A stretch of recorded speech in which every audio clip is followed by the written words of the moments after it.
Welcome to Magic Tale World, where every story comes alive with wonder. Let's open the book and begin our adventure together. Hello, little story lovers, and welcome to our magical story corner. Today, we're going to share a wonderful tale about two very different friends, a clever fox and a graceful stork. Have you ever played a trick on a friend? Well, let's see what happens when a playful joke goes a little too far. Get comfy, and let's begin our story. Once upon a time, in a sunny, green meadow filled with colorful wildflowers, lived a sly fox named Felix. Felix was known throughout the forest for his bushy red tail and his love for clever tricks.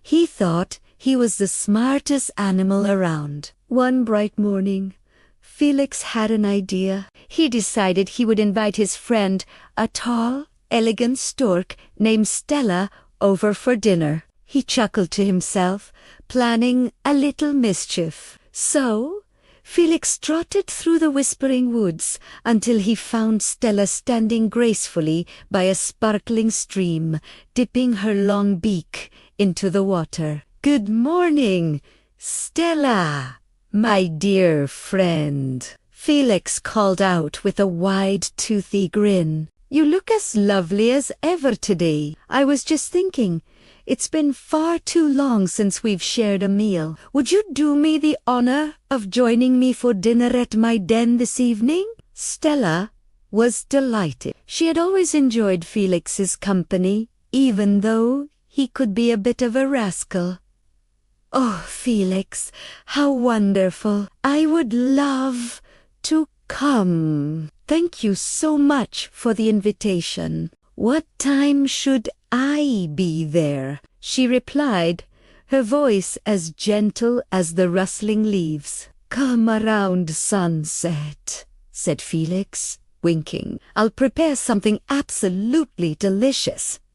With a flick of his tail, he scampered back to his cozy den under the roots of a giant oak tree, already laughing about the prank he was about to play. As the sun began to dip below the horizon, painting the sky in shades of orange and pink, Stella arrived at Felix's den. The air was filled with the savory smell of a wonderful soup. Her tummy rumbled with anticipation.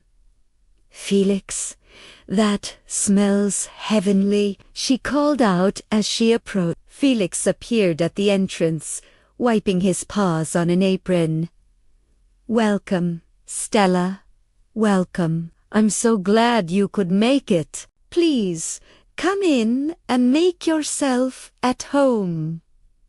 Dinner is served," he announced with a grand gesture. He led her to a small clearing where a little wooden table was set. But when Stella saw the dishes, her heart sank a little. Felix had served the delicious, fragrant soup in two very, very shallow stone plates. They were almost completely flat. Felix picked up his plate and began to lap up the soup with his long tongue, making loud, happy slurping sounds. "Isn't this just the best soup you've ever tasted, Stella?" he asked, looking up at her with a twinkle in his eye.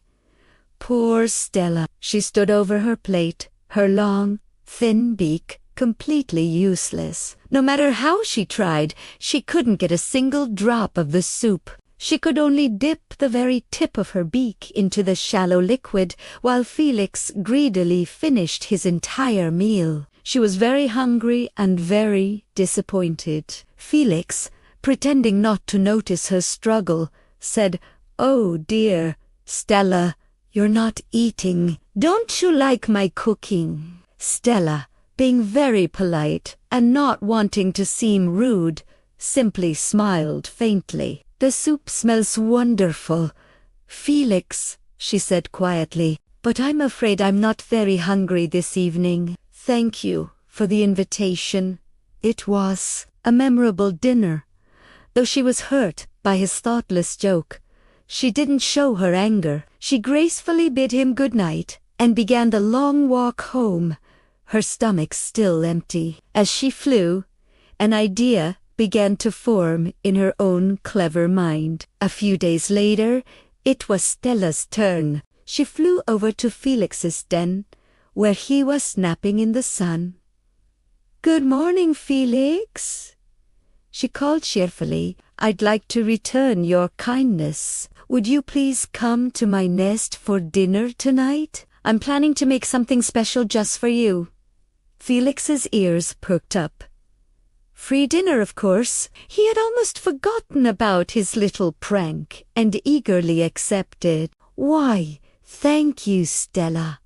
I'd be honored. I'll be there," he shouted back. That evening, Felix arrived at Stella's nest, high up in a tall fir tree. The aroma was even more delicious than his soup had been. His mouth watered as he imagined the feast.